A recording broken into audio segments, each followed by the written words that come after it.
యాక్చువల్గా అమ్మా గవర్నమెంట్ ఈరోజు ఒక పైలట్ ప్రాజెక్ట్ కింద తీసుకోవడానికి ప్రయత్నం చేసింది.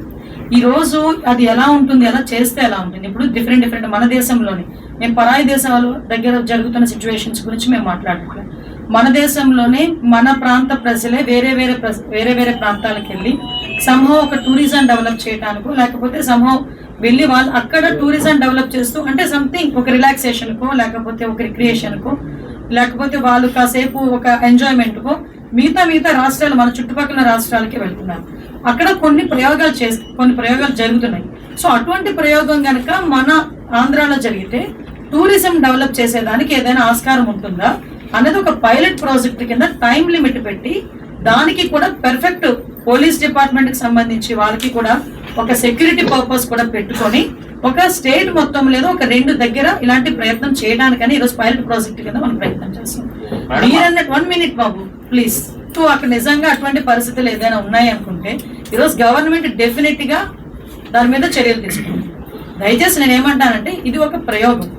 ఆ ప్రయోగానికి ఈవెన్ మేము అందరం మాట్లాడుకునేటప్పుడు కూడా కేబినెట్ లో దీని గురించి చర్చ వచ్చినప్పుడు కూడా సార్ చాలా క్లియర్ గా చెప్పారు, ఇట్స్ పైలట్, ఒక ప్రయోగం చేస్తున్నాం. ఎలా ఉంటుంది, పబ్లిక్ ఎలాగా రిసీవ్ చేసుకుంటారు, టూరిజం ఎలా డెవలప్ అవుతుంది, at the same time police department ఎంతవరకు సపోర్ట్ చేయాలి, ఈవినింగ్ టైం పీరియడ్ ఎంతవరకు పెట్టుకోవాలి, ఇవన్నీ కూడా ఒక పారామీటర్స్ పెట్టుకునే గవర్నమెంట్ ఒక స్టెప్ వేసింది. ప్రజలకు ఇబ్బంది కలిగే పరిస్థితి ఏది వచ్చినా కూడా గవర్నమెంట్ ఇనిషియేషన్ తీసుకోదు. కాబట్టి ఒక ప్రయోగం ముందు ఒక 4 రోజులు 5 రోజులు జరిగితే తెలుస్తుంది. ఏమండి అంటే మీరు నన్ను కూర్చోబెట్టి నా చేత మాట్లాడిస్తారు, కానీ నేను మాట్లాడడం మొదలు పెడితే మళ్ళీ ఏదో ఒకటి కాంట్రవర్సీ అంటారు. అంటే ప్రయోగం చేసేటప్పుడు 100కి 100% సాటిస్ఫై చేయడం ఎవరి వల్ల కాదు, దేవుడి తరం కూడా కాదు. ఆ దేవుడి తరం కూడా కాదు ప్రతి ఒక్కరిని సాటిస్ఫై చేయడం అనేది. ఎంతమంది ఒక ప్రయోగం చేసేటప్పుడు మిక్స్డ్ ఒపీనియన్ ఉంటుంది. ఒకళ్ళేమో ఓకే అంటారు, ఒకళ్ళేమో వద్దు అంటారు, అన్ని మిక్స్డ్ ఒపీనియన్ ఉంటుంది.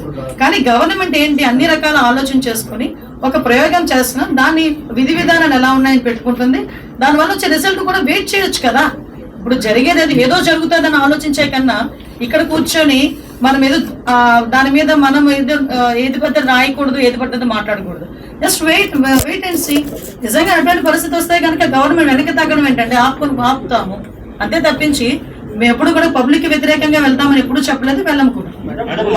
బోత్ ఉంటాయి నాయన. నేనేమంటానంటే 2 ఉంటాయి ఒక దగ్గర. అంటే మనం తీసుకునే విధానం బట్టి ఉంటుంది, మనం చూసే చూపు బట్టి ఉంటుంది. నేను అదంట. ఈ రోజు ప్రతి ఒక్కరు విశాఖపట్నం టూరిజం డెవలప్ అవ్వాలి, టూరిజం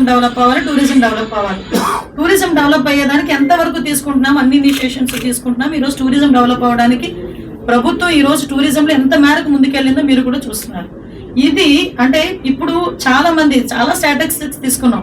మీకేమో ఇలా దీని గురించి మాట్లాడితే నా గురించి ఏదో రకంగా మాట్లాడతారు. సో అన్ని ఆలోచన చేసుకునే ఒకసారి పైలట్ ప్రాజెక్ట్ కింద తీసుకున్నాం. దానికి కూడా ఇప్పుడు ఎక్కడైనా సముద్ర స్నానాలు చేసే పరిస్థితులు ఉన్నాయి. సముద్ర స్నానాలు అంటే దారి పొడుగునా కాదు కదా, కొంత టైం వాళ్ళకి ఒక ప్లేసెస్, ఇవన్నీ కూడా మీరు చెప్పిన సూచనలు 1 or 2 ఉన్నాయి కదా, వీటిని కూడా ఓవర్కమ్ చేయడానికి ఏం చేయాలని చూసుకుంటాం మేము కూడా. ఓకే, పబ్లిక్ కి ఇబ్బంది రాదు, టూరిజం పెరగాలి, పబ్లిక్ కి ఇబ్బంది రాదు, లా అండ్ ఆర్డర్ ఇష్యూస్ రాకూడదు. ఇవే మా మెయిన్ ప్రయారిటీ. దాని మీద ముందుకెళ్తాం. ముందు సహకరించండి. ముందు సహకరిస్తే తర్వాత ఏం జరుగుతుందని చూడొచ్చు. ఒకసారి ఏంటంటే NDPS కేసెస్ లో ఎలా ఉంటుందంటే గాంజా, ఎస్పెషల్లీ గాంజా డ్రగ్స్ కేసుల్లో ఇంతకు ముందు గాంజా దొరికింది ఎవరి దగ్గర అంటే కంపల్సరీ వెళ్ళి రిమాండ్ పంపించడం, వాళ్ళు మళ్ళీ బెయిల్ మీద బయటకు వచ్చి రావడం, లేకపోతే ఈ కన్విక్షన్ పడే వరకు వాళ్ళు కోర్టుల చుట్టూ తిరగడం, ఇది యాక్చువల్ గా జరిగేది. వీడియో చూసారా? నేను చూపించాలా మళ్ళా? వీడియో చూసారు అనుకుంటే నేను మళ్ళీ చూపించను. వీడియో ఎవరైనా చూడలేదు అనుకుంటే కనుక డెఫినెట్ గా చూపిస్తాను. అంటే ఎవరు రౌడీలతో వెళ్ళారు, ఎవరు రౌడీలు వేసుకొని వెళ్ళారు, ఎవరు అక్కడ వెళ్ళి వాళ్ళని రెచ్చగొట్టారు, ఎవరు వాళ్ళ మీద రాళ్ళు రువ్వారు, బయటకు వచ్చి ఎవరు మాటలు మాట్లాడుతున్నారు. నేనేమంటానంటేనండి, అమరావతి అందరికీ కూడా ఒక కళల రాజధాని. అమరావతి ఇప్పుడు వరకు 10 సంవత్సరాలు 2014లో రాష్ట్ర విభజన జరిగిన తర్వాత నుంచి ఆ రోజు అమరావతి డిక్లేర్ అయిన తర్వాత 5 సంవత్సరాలు అమరావతి కాదు 3 రాజధానులు అన్నారు, అక్కడితో పోయింది. మళ్ళా ఎగైన్ ఎన్డీఏ గవర్నమెంట్ వచ్చిన తర్వాత అమరావతి రాజధానికి నిజంగా ప్రాణం పోసి 2027 దానికి అమరావతి కంప్లీట్ చేసుకొని మా అమరావతి అని చెప్పుకునే పొజిషన్. అదే అమరావతిని డిక్లేర్ చేసుకున్నాం మనం పార్లమెంట్ లో కూడా, అమరావతి రాజధానిగా మనం అక్కడ ఆ రోజు కూడా మనం ఒక చట్టం తీసుకొచ్చుకున్నాం. అలాంటి అమరావతిని వద్దు వద్దు అని నిన్నటి వరకు 3 రాజధానులని, తర్వాత నిన్నేమో మావిగనని ఇలాంటివన్నీ చెప్పి అమరావతి రైతులను ఏదో పరిరక్షించేస్తామని చెప్పేసి వెళ్తా ఉంటే ఎవరికైనా కడుపు మండుతుంది. ఎందుకంటే ఇంతకు ముందు నాశనం చేసిన వాళ్ళు మళ్ళీ కూడా రౌడీలతో వెళ్ళిన దాఖలాలు కూడా చాలా క్లియర్ గా, రౌడీ షీటర్స్ తోని, రౌడీలతోని వాళ్ళందరూ కూడా అక్కడికి వెళ్ళే సందర్భం కూడా వీడియోస్ కూడా చాలా క్లియర్ గా ఉన్నాయి. వైఎస్ఆర్సీపీ వాళ్ళు, గొడ్ల పార్టీ వాళ్ళు ఎలా వెళ్ళారు అందరికీ కూడా చూశారు.